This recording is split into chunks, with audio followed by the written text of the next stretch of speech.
یہ سب ابھی ہمیں کیونکہ اویس ربانی صاحب کے پاس جانا ہے, بعد میں اس بات کا جواب دے دیجیے گا کہ یہ سب کچھ آپ بڑھاتے تو جا رہے ہیں, مہنگائی بڑھ رہی ہے, آپ اپنا کام بڑھا رہے ہیں, روک کیسے سکیں گے ہم اس کو؟ کہیں کب تھمے گا یہ طوفان جو سارا ایک برپا ہوا ہے؟ اس کے بارے میں بعد میں بات کریں گے. آپ کا میرے پاس ریپڈ فائر ہے نا, آپ کے پاس ریپڈ فائر ہے, کچھ پوچھا تھا میں نے پوچھنا ہے جی, آپ نے ون ورڈ آنسر دینا ہے. چند شخصیات کا میں نام لوں گا, آپ نے فوراً سے ان کے بارے میں بتانا ہے.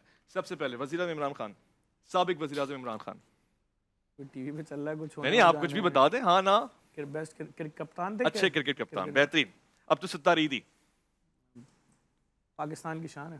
فاروق ستار, بہت سے دوست ہیں. ٹھیک ہے. اور اس کے علاوہ بلاول بھٹو. بلاول بھٹو لیڈر ہے. گڈ, زبردست. اور نواز شریف. نواز شریف بھی سینئر سیاستدان ہے. زبردست. یہ بتائیے وزیر اعظم بننے کے بعد سب سے زیادہ خوشی کس کو ہوگی؟ آپ کے وزیر اعظم بننے کے بعد میں اگر وزیر اعظم بنتا ہوں سب سے زیادہ خوش کون ہوگا؟ پتہ نہیں, میرے بچوں کو ہوگی. آپ کے میئر کراچی نہ بننے کا سب سے زیادہ نقصان کس کو ہو رہا ہے؟ مجھے میئر کراچی بننا ہی نہیں, کیونکہ یہ میئر کو کوئی اختیارات نہیں دیتے, پیسے نہیں دیتے, اور انہوں نے کراچی کو ایک منصوبے کے تحت تباہ کیا جا رہا ہے. اب دیکھیں نا, آج وہ شہر روشنیوں کا جس کو چائنا سے ٹیمیں آتی تھیں دیکھنے کے, یار یہ 28 منزلہ حبیب بینک پلازا ہے کیا, آج اس شہر کو زمین کے 200 فٹ نیچے پہنچا دیا گیا. بڑے پراؤڈ کے ساتھ گٹر کا پانی پلاتے ہیں اپنے شہریوں کو, ٹوٹی ہوئی سڑکیں, ہر گلی میں آوارہ کتے 12 چھوڑ دیے کہ تمہارے بچے جب صبح اسکول جائیں نا تو کتے کھا جائیں ان کو, کیونکہ ان لوگوں کا تعلق نہیں ان گلیوں سے.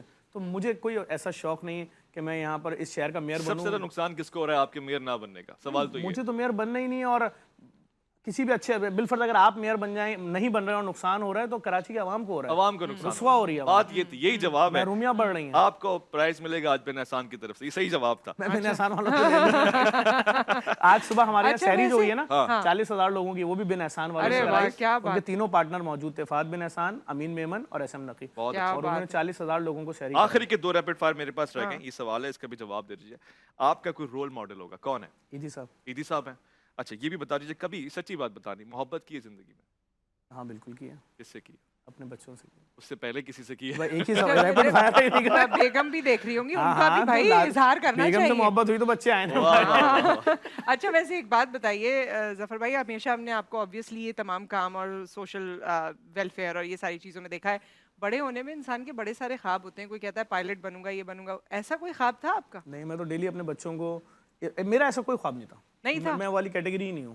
اور بچوں کو کیا بتاتے ہیں, انہیں کیا بننا ہے؟ میرے بچے, میرا بڑا بیٹا بولتا ہے کہ میں بھی جوس کی کمپنی میں کام کروں گا, اس کا سوشل ورکر بنوں گا. معاف کر دے بھائی, ڈاکٹر انجینئر بن جا. جوس کی کمپنی میں مازا انٹرنیشنل میں نیشنل سیل مینیجر تھا. بڑی اچھا, وہ سب وہ آپ کو ہی آئیڈیلائز کرتا ہے. ہاں, وہ سمجھتا ہے یہاں تک اگر سوشل ورک کرنا ہے تو یہی سب کرنا, یہی طریقہ ہے, یہی طریقہ ہے کار. صحیح, بہترین, بہت اچھا. اور اس کے ساتھ ہی اچھا ہے یا نہیں ہے, ہمیں کبھی بتائیں. بہت سارا ٹائم ہے. ظفر عباس صاحب آئیں, یہ افطار کا سلسلہ جو دھوم مچی ہوتی ہے, کراچی کی شان رمضان کی یہی ہے افطار صاحب. جی ظفر عباس صاحب سحری کروا رہے ہیں, وید رضا کھڑے ہوئے, اناؤنسمنٹ ہو رہی ہے, شتر مرغ سب کچھ چل رہا ہے. یہ اس بار بھی ہو رہا ہے؟ اس بار بھی ہو رہا ہے, لیکن اس بار میں نے آپ کو پہلے بتایا, اس بار لوگوں کی جو حالتیں ہیں, میں نے کبھی دیکھیں, ہم تو شہری میں یہ بول دیتے تھے کہ فلانی روڈ بھر چکی ہے, اس کو کور کرو, آئے گا ضرور آپ کے پاس کھانا. میں اس بار کیا اعلان کر رہا ہوں کہ 2 تھال لے لو, تھیلے میں ڈالو, 4 ڈال لو, پھر 5واں کھا لینا. کھانا بہت ہے, 20-20 ہزار تھال لگے ہوئے, تم گھر ضرور لے کر جاؤ تاکہ دن میں روزہ تم سکون سے گزار لو. کہ رات کو بچوں کے کھانے کے لیے یہ 4 پلیٹ کھانا رکھا ہوا ہے, ہم میاں بیوی نہیں کھائیں گے, بچے کھا لیں چاروں. تو یہاں تک پہنچا دیا ہمارے حکمرانوں نے. آگے اللہ مالک ہے کیا ہوگا. بہت افسوس ہے, بہت دکھ ہے, لیکن اچھی بات یہ ہے کہ ایسے لوگ بھی موجود ہیں جو کچھ نہ کچھ یہ جو تمام بے ترتیبی ہے اس میں آواز بھی اٹھا رہے ہیں اور کار خیر کر بھی رہے ہیں اپنی طرف سے جو کچھ ممکن ہو سکتا ہے. بہت بہت شکریہ ظفر عباس صاحب آپ کا, آپ تشریف لائے. اور یہاں پر اس سیشن میں کل انہوں نے کہا تھا کہ رخصت نہیں کہنا ہے, ودا نہیں کہنا ہے. ہاں, تو کیا کہنا ہے پھر؟ آج کہنا ہے میں پھر آؤں گی, ہم پھر ملیں گے, اور وہ پھر جو ہے وہ کل ہی ہے. بچے سو جاؤ, بہو آ جائے گا, پھر آئیں گے. نہیں, وہ والی نہیں ہے, وہ نہیں ہے, ورنہ تو پھر پہلے سے ہی. میک اپ آرٹسٹ کا کمال ہے جی. کلوز بھی کر دیں آپ ہی کریں. آپ سے پھر ملاقات ہوگی کل انشاءاللہ تعالیٰ. اپنا خیال رکھیے, دعاؤں میں یاد رکھیے. باقی ہمارے عرفان رمضان کی نشریات جاری و ساری ہے, آپ ان کے اور باقی لوگوں کے ساتھ رہیے گا. پھر ملاقات کرتے ہیں.